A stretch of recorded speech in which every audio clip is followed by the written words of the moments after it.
परमेश्वर पिता का बहुत बहुत धन्यवाद है प्रभु यीशु मसीह के नाम से। और आप सभी को परमेश्वर बहुत सारी आशीष और अनुग्रह दे और हर दिन परमेश्वर अपने वचनों में आप सबको बढ़ाए और परमेश्वर का हाथ हम सब पे हमेशा बना रहे। और आज हम कुछ भेदों को जानेंगे जो परमेश्वर के वचन में है। सबसे पहले तो मान परमेश्वर का जो बाइबल में बताया गया है, जो अंत के दिनों में यीशु मसीह के आने के कई सारे सिंबल हैं, निशानियां हैं और हम ये सब जान सकते हैं कि हम सच में वाकई में अंत के दिनों में हैं। और परमेश्वर का वचन कोई कथा कहानी की एक बुक या स्टोरी नहीं है। इसमें लिखी हुई हर एक बात वचन, जैसे बाइबल में लिखा है कि परमेश्वर का वचन जो है कि बिना पूरे हुए नहीं टलेगा और सच में परमेश्वर अपने वचनों को पूरा भी करता है। और आज हम लोग जानेंगे जो फरात नदी है, फरात नदी के विषय में परमेश्वर ने जो भविष्यवाणी की है, ये हमारे जीवन से और प्रभु यीशु मसीह से इसका क्या ताल्लुक है। जो हम मसीह इस चीज़ को समझ नहीं पाते हैं, ये फरात नदी असल में है क्या। क्योंकि जब हम उत्पत्ति की किताब पढ़ रहे होते हैं, जहाँ पे सबसे पहले इसके बारे में बाइबल में बताया गया है, सबसे पहले इसके बारे में बाइबल में बताया गया है। और हम सब कोई इसे नॉर्मल तरीके से समझ के और सोचते हैं कुछ ऐसी कोई चीज़ होगी और एक दो लाइन को पढ़ के छोड़ देते हैं। मगर ये सच में परमेश्वर अपने भेदों को जाहिर करता है। और ये फरात नदी क्या वाकई में उस ज़माने में थी क्या, जो आदन के समय से चली आ रही है, जिसका नाम आदन के समय में, आदम के समय में, आदन की वाटिका के टाइम पे जब आदन की वाटिका थी, उन दिनों में वो जो रिवर के बारे में या नदी, फरात नदी के बारे में बताया गया है, इससे क्या ताल्लुक़ रखता है। आज हम इन चीज़ों को समझेंगे। तो आओ हम सब वचनों की ओर चलेंगे। सबसे पहले तो हम परमेश्वर के वचनों को पढ़ेंगे ताकि हम बेस को बना सकें कि हम किस बुनियाद पे परमेश्वर के वचन को सीख रहे हैं। और परमेश्वर के वचन में उत्पत्ति की किताब 2 अध्याय का हम पढ़ेंगे 10 वचन। उसमें लिखा है, उस वाटिका को सींचने के लिए एक महानदी आदन से निकली और वहाँ से आगे बहकर 4 धाराओं में बट गई। पहली धारा का नाम पिसोन है, या वही है जो हवीला नामक के सारे देश को, जहाँ सोना मिलता है, घेरे हुए है और उस देश का सोना चोखा होता है। वह मोती और सुलेमानी पत्थर भी मिलते हैं। दूसरी नदी का नाम गिहोन है, या वही है जो कूश के सारे देश को घेरे हुए है। और चौथी और तीसरी नदी का नाम हदकेल है, या वही है जो असूर के पूरब की ओर बहती है। और चौथी नदी का नाम फरात है। यहाँ पे परमेश्वर के वचन में बताया गया है कि जो आदन की वाटिका, उत्पत्ति में ये बात बताई गई है कि जो आदन की बारी थी, आदन का बगीचा जो था या वाटिका जो थी, उसमें उसको सींचने के लिए परमेश्वर ने एक महानदी रख रखी थी। महानदी इसलिए इसे कहा जाता था क्योंकि उन दिनों में और आज के दिनों में भी ये नदी से बड़ी और विशाल है ना, उस जगह की नहीं है कोई भी, क्योंकि परमेश्वर इसलिए उसको महानदी के नाम से बोलता है। और ये बाद में जब आदन की वाटिका को सींचने के लिए परमेश्वर ने इसे 4 पार्ट में, 4 भागों में डिवीज़न कर दिया था, बांट दिया था और उनके नाम भी परमेश्वर ने बताया, जिसमें से चौथी नदी का नाम फरात था। ये फरात नदी उत्पत्ति के दिनों से बनी हुई है। और ये क्या आज के दिनों में भी है? आज के दिनों में ये जो इसका शुरुआत होता है, ये तुर्की से इसका स्टार्टिंग होता है और सीरिया और इराक के आधुनिक जो देश हैं उनसे होते हुए ये गुजरती है। ये नदी जिसे फरात नदी कहते हैं, और एक वचन में और भी लिखा है महान परमेश्वर के, जहाँ पे याकूब अपने मामा के घर से लबान के घर पे गया था, जब उसने अपने मामा की लड़कियों के लिए बहुत समय तक उसकी सेवा की थी, और जब वो अपनी पत्नी के साथ परमेश्वर ने जब उसे बहुत आशीष दी, जब वो अपनी पत्नी और बच्चों के साथ उस जगह से लौट रहा था, तो उस जगह पे भी इसका जिक्र है। हम परमेश्वर का वचन देखेंगे जहाँ पे लिखा है याकूब के बारे में, उत्पत्ति 31 का 21 हम पढ़ेंगे। उसमें हम पढ़ेंगे, लिखा है ऐसे, वह अपना सब कुछ लेकर भागा और महानद के पार उतर के अपना मुंह गिलाद के पहाड़ी देश की ओर किया।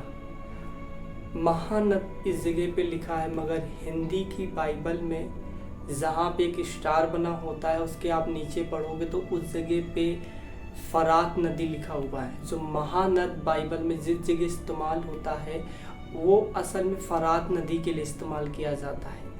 और उस जगह से जब वो अपनी पत्नी को लेके चला आता था, अपने आशीषों को लेके चला आता था, तो लिखा है परमेश्वर का वचन इस बात को बताता है कि वो वहाँ से भागा चला आता था और महानद को पार करके उतर कर मुंह के बल जो गिलाद देश है की ओर किए रहता है। महान परमेश्वर का वचन जो हमें बताता है ये महानदी जो है बहुत समय से है, और इसका परमेश्वर ने एक जगह पे इसके बारे में और भी जिक्र किया है। सबसे पहले हम जानेंगे जो परमेश्वर के दूत थे, स्वर्गदूत थे, जिन्होंने पाप किया, जो आज इस दुनिया में शैतान बन गए, जिसे डेविल बोलते हैं। मगर कुछ और भी दूत थे जिन्होंने परमेश्वर के विरोध में पाप किया था। वो दूत परमेश्वर की सेवा के लिए रखे गए थे, जहाँ उत्पत्ति की किताब में ऐसे बताया भी गया है। और वो शैतान से और उन लोग चीज़ों से बचाने के लिए उन दूतों को स्वर्ग से परमेश्वर ज़मीन पे भेजा करते थे। अब वो दूतों ने क्या देखा कि मनुष्य जाति की, जो मनुष्य की बेटियां हैं, जो पत्नियां हैं, वो बहुत सुंदर हैं, और जिसको लिखा है उन्होंने चाहा उनके संग ब्याह की और शादी की, और उनसे जो बच्चे पैदा हुए सूरवीर कहलाए, निफलीम कहलाए, है ना। परमेश्वर का वचन ये बताता है। और इसी गलती की वजह से महान परमेश्वर पिता ने इन्हें एक सजा दी है। लिखा है कि परमेश्वर का वचन कहता है, परमेश्वर ने कहा कि इन्होंने अपने निज निवास को छोड़ दिया, जिन्हें फॉलन एलियन के नाम से भी जानते हैं परमेश्वर के वचन के अंदर। और इन्होंने यहोवा की दृष्टि में पाप किया था, क्योंकि परमेश्वर ने मनुष्य जाति के लिए, मनुष्य के लिए एक स्त्री बनाई थी, उसके मन लगाने के लिए एक स्त्री बनाई थी, पति और पत्नी बनाया था। अगर परमेश्वर का वचन बताता है, अगर परमेश्वर ने स्वर्गदूतों के लिए अगर पत्नियां या उनके लिए कुछ बनाया होता तो स्वर्गदूत का स्वर्गदूतनी हो जाता। और बाइबल में कहीं ऐसा मेल के स्वर्गदूतों के बारे में बताता है, मगर फीमेल नहीं, क्योंकि परमेश्वर ने नहीं बनाया। क्योंकि परमेश्वर जानता था कि ये स्वर्गदूत जो है आत्मिक प्राणी है, उन्हें ऐसी वस्तुओं की जरूरत नहीं है। मगर इन स्वर्गदूतों ने फिर भी पाप किया और परमेश्वर ने इन्हें एक सजा दी है। और ये परमेश्वर का वचन बताता है, हनोक की पुस्तक जब आप पढ़ते हो, हनोक की पुस्तक में इसके बारे में साफ साफ बताया गया है, जो हमारी बाइबल में ही जुड़ा रहती थी पहले, मगर इसे किसी कारण की वजह से बाइबल से अलग कर दिया गया है। और हनोक की पुस्तक में महान परमेश्वर ने इन स्वर्गदूतों के बारे में, गिरते हुए फरिश्तों के बारे में बताया, जिन्हें इंग्लिश में फॉलन एंजल बोलते हैं। लिखा है, जैसे उत्पत्ति की किताब में भी बताया गया है, वैसे उसमें भी इस चीज़ को बताया गया है। आप जब उस बुक को पढ़ोगे, उसके जो चैप्टर 3 है, जिसमें गिरते हुए स्वर्गदूतों के बारे में बताया गया है, उसमें ऐसे बताया गया है, और ऐसा हुआ कि जब मनुष्य की संतान बहुत बढ़ गई तो उन दिनों में उनके सुंदर और सुंदर बेटियां उत्पन्न हुई, और स्वर्ग के संतान स्वर्गदूतों ने उन्हें देखकर ललित होकर एक दूसरे से कहा, आओ हम मनुष्यों से अपने लिए पत्नियां चुन ले और हमारे लिए संतान उत्पन्न करें। और समाजेजा जो उनका नेता था उनसे कहा, मुझे डर है कि तुम वास्तव में इस काम करने के लिए सहमत नहीं होगे और मुझे अकेले ही एक बड़े महापाप के दंड भुगतना होगा। 5 में तब उन्होंने सबों ने एक मन होकर शपथ खाई और एक दूसरे पर दोष लगाकर अपने आप को बंधनों में बांध दिया। और वे सब मिलकर 200 थे जो जाड़े के दिनों में हेमोन पर्वत के शिखर पर उतरे थे। और उन्होंने इसे हेमोन पर्वत कहा क्योंकि उन्होंने शपथ खाई थी और उस पर परस्पर दोष रोपण करके अपने आप को बांध लिया था। यहाँ पे परमेश्वर ने उन स्वर्गदूतों के बारे में बताया जो करीबन 200 स्वर्गदूतों बताएं जो लीडर स्वर्गदूत हैं। ऐसे तो तमाम ले हैं जो मनुष्य जाति की रक्षा के लिए ईश्वर भेजता था, मगर उन्होंने स्त्रियों की सुंदरता के कारण उन्होंने उनके संग ब्याह किया, शादी की, और बाद में जब ये इन्होंने पाप कर दिया, मनुष्य जाति को बर्बाद कर दिया, तब ऐसा लिखा है ये हनोक के पास जाते हैं और ये बहुत उदास होते हैं। और जब ये हनोक के पास जाते हैं और हनोक से विनती और प्रार्थना करने लगते हैं कि हे हनोक, परमेश्वर के चुने हुए पात्र, है ना, चुने हुए संतान, हम तुझसे विनती करते हैं कि तुम हमारे लिए एक निवेदन पत्र, जिसे प्रार्थना पत्र लिखो और जीवित ईश्वर के सामने जाके हमारे लिए प्रार्थना करो कि ईश्वर हमें माफ करे। मगर जैसे ही वो इन चीज़ों को लिख लेता है हनोक, और जब परमेश्वर के सामने जाके वो पढ़ने का प्रयास करता है तो उसे एक भारी नींद आ जाती है, एक भयानक नींद आ जाती है। और उसी में परमेश्वर ने उसे एक दर्शन दिया। परमेश्वर ने कहा, मैंने स्वर्गदूतों को एक आत्मिक प्राणी बनाया था, मैंने उनके लिए स्त्रियां नहीं बनाई थी, उन्हें अशुद्ध होने के लिए नहीं बनाया था, क्योंकि वो पहले से परिपूर्ण थे, वो पहले से पवित्र थे। इसलिए मैंने उनके लिए ऐसी वस्तुएं नहीं बनाई, ये मनुष्यों के लिए था, ये मनुष्यों के लिए ऐसी चीजें थी। मगर इन्होंने इस संसार के में अपने बच्चों को पैदा किया। इनके बच्चे तलवार से मारे जाएंगे। जो दानव हुए थे, नेफिलीम हुए थे, जो सूरवीर कहलाए थे, ये इनके सामने ही मारे जाएंगे। और इन्होंने इतना भ्रष्ट कर दिया था मनुष्यों को कि इन्हें जादू, टोना, तंत्र मंत्र, उसी में ये लिखा है 7वें में उनके साथ और सब ने भी स्त्रियां ब्याह ली और एक एक को अपने लिए चुन लिया, उनके पास जाकर उनके साथ अशुद्ध होने लगे। और उन्होंने उन्हें जादू, तंत्र मंत्र, जड़ें काटना सिखाया और पौधों का ज्ञान सिखाया। तो यहाँ पे रूट्स कटिंग के बारे में भी बताया है कि इन्होंने न जाने ऐसी जो हम संसार में रहते हैं, इस संसारिक दुनिया में ये काला जादू, टोना टिटका, ये सब शैतान के जो ऐसे दूत थे, इन दूतों ने ही मनुष्य जाति को सिखाया और घृणित से घृणित काम सिखाया, मनुष्यों को बर्बाद कर दिया, उनकी बुद्धि को भ्रष्ट करवा दिया, क्योंकि इन्हें पता है कि उनके संग क्या होना है। और बाद में जब परमेश्वर ने जब दर्शन दिखा रहा होता है, तब परमेश्वर ने कहा कि मैं इन्हें माफ नहीं करूँगा, इनको इनकी सज़ा मिलेगी। और परमेश्वर ने इतनी भयानक सज़ा दी उनको। एक वचन में लिखा है ऐसे, जो आज भी परमेश्वर का वचन बताता है, उन स्वर्गदूतों को बंधनों में बांध के रखा गया है। जो फरात नदी आप सुनते हो, ये कोई मनगढ़ंत कहानी नहीं, ये वाकई में आज मौजूद है। इराक में, तुर्की में, सीरिया जो देश के बीच में से होके जाती है, ये इजराइल के अंदर है। परमेश्वर का ये वचन बताता है। और सबसे ज़्यादा हम यहूदा की किताब के अंदर 1 अध्याय का 6 वचन पढ़ेंगे। उसमें क्या लिखा है?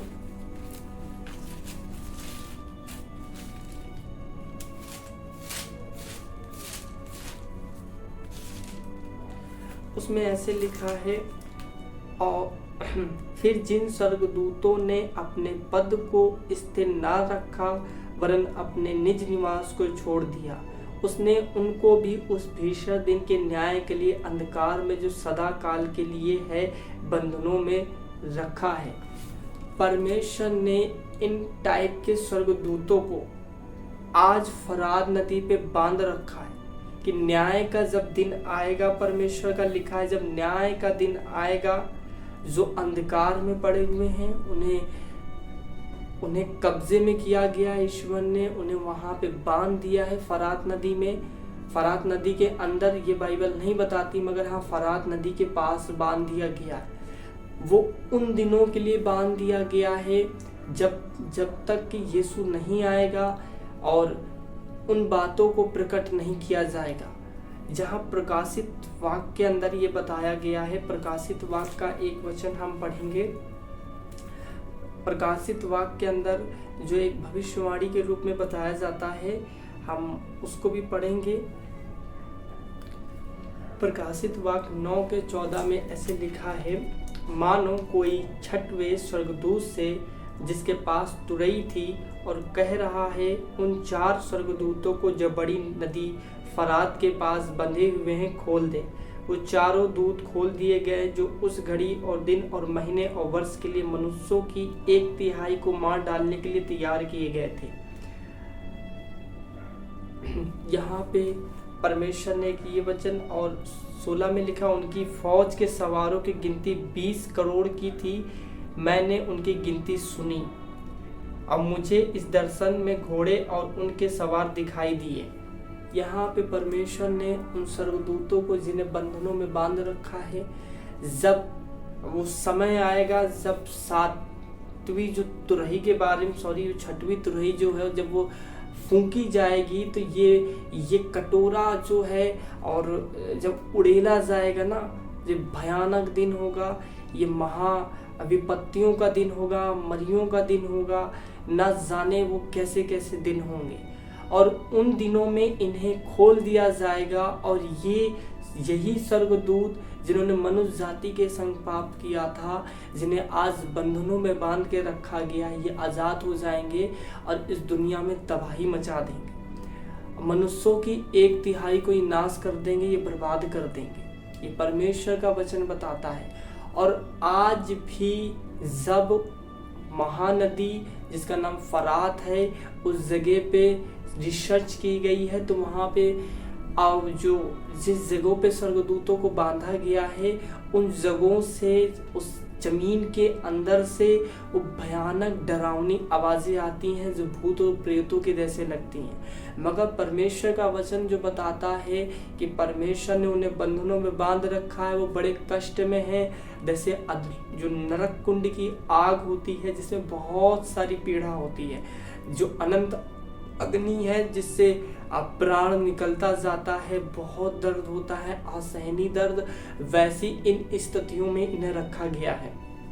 परमेश्वर का वचन ये बताता है। और एक वचन हम पढ़ेंगे जिसमें परमेश्वर ने भविष्यवाणी की है। हम प्रकाशित वाक्य 16:12 पढ़ेंगे। 16:12 में लिखा है, 6वें स्वर्गदूत ने अपना कटोरा महानदी फरात पर उड़ेल दिया और उसका पानी सूख गया कि पूरब दिशा के राजाओं के लिए मार्ग तैयार हो जाए।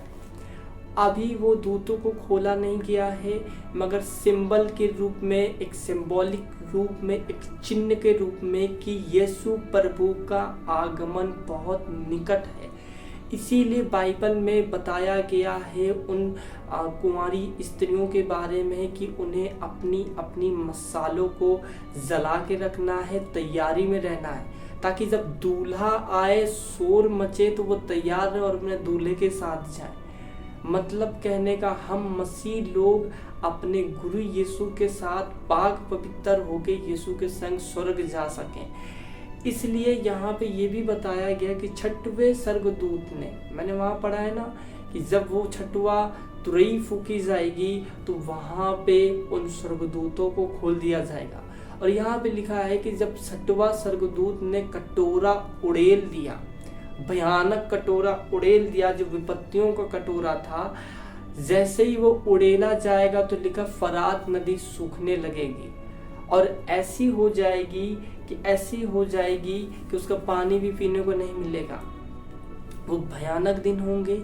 और महान परमेश्वर का ये फरात नदी एक बार राजा खुसरू के समय में सुखाई गई थी, क्योंकि परमेश्वर ने राजा खुसरू को अपनी इच्छा के अनुसार उस देश में भेजा हुआ था, ताकि वो इजरायलियों को अपनी ताकत को दिखा सके। मगर ये दोबारा से हमारे इस दौर में ये बात पूरी हो रही है और फरात नदी पूरी रीति से सूख चुकी है। आप एक वीडियो क्लिप के जरिए देख पाएंगे जो फरात नदी है।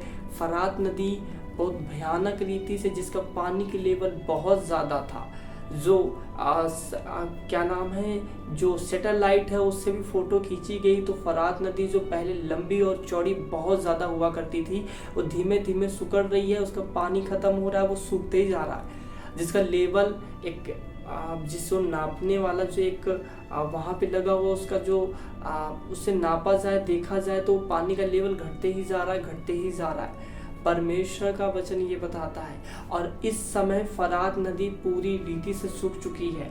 परमेश्वर का वचन एक जगह पे जो ये भविष्यवाणी है, इस जगह पे जो परमेश्वर ने बना, उन छठवें स्वर्गदूत ने अपना कटोरा महानदी पे उड़ेल दिया और पानी सूख गया। अब पूरब देश के राजाओं के लिए मार्ग खोल दिया गया, ताकि वो उस देश पे आए और उसे चढ़ाई करें और उस पर शासन करें। और ये भी नहीं खोला गया है। परमेश्वर ने अभी इस बात को रोक रखा है। मगर एक वचन हम पढ़ेंगे यशायाह का 11 का 15 और 16। यहाँ पे यशायाह का 11 का 15 और 16 वचन हम पढ़ेंगे। यहोवा मिस्र के समुद्र की खाड़ी को सुखा डालेगा और महानद मैंने बताया ना, उस जगह पे महानद का मतलब है महानदी, जिसका नाम फरात नदी पर अपना हाथ बढ़ाकर प्रचंड ले से ऐसा सुखाएगा कि वह 7 धारा हो जाएगा और लोग जूता पहने हुए फिर पार हो जाएंगे। मतलब जैसे परमेश्वर ने मिस्र को जब दंड दिया था, जब परमेश्वर ने फ़िरौन के समय फ़िरौन की सेना को, जो डेथ सागर जिसे बोलते हैं, जिस जगह पे परमेश्वर ने फ़िरौन के बारे में बताया है, जिसे लाल सागर कहते हैं, उसको परमेश्वर ने 20 भागों से विभाजित कर दिया था। उसको पानी को खड़ा ऐसे बांट के रख दिया था। मूसा और 40 लाख इजरायली उसके बीच में से होते हुए गए थे। और परमेश्वर ने ये भी बताया है कि पानी की एक बूंद भी उन पे नहीं लगी। वैसे ही वो समय आएगा कि लोग उस पे जूते पहन के निकल जाएंगे, उनके पानी भी नहीं लगेगा, क्योंकि पानी रहेगा ही नहीं। परमेश्वर कहता पानी में पूरी रीति से सुखा दूंगा। और लिखा है उसकी प्रजा के बचे हुए लोग असूर से एक ऐसा राज्य मार्ग होगा जैसा मिस्र देश से चले आने के समय इजराइल के ही लिए हुआ था। आज ये भविष्यवाणी पूरी हो चुकी है। महानदी फरात जो है आज भी मौजूद है। ये परमेश्वर के वचनों को, भेदों को जाहिर करती है कि सच में परमेश्वर अपने हर एक वचनों को पूरा करता है और परमेश्वर का वचन ही सत्य है। हम एक वीडियो क्लिप से जानेंगे और देखेंगे कि ये सच में हो रहा है कि परमेश्वर ने इसे सुखा दिया है। बिल्कुल ये सूख गई है। हम सब अंत के दिनों के कगार पे खड़े हैं। यीशु बहुत जल्दी आने वाला है। महान परमेश्वर का धन्यवाद है। आप इस वीडियो क्लिप को देखें।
एक नए टॉपिक के संग आपके संग जुड़ेंगे।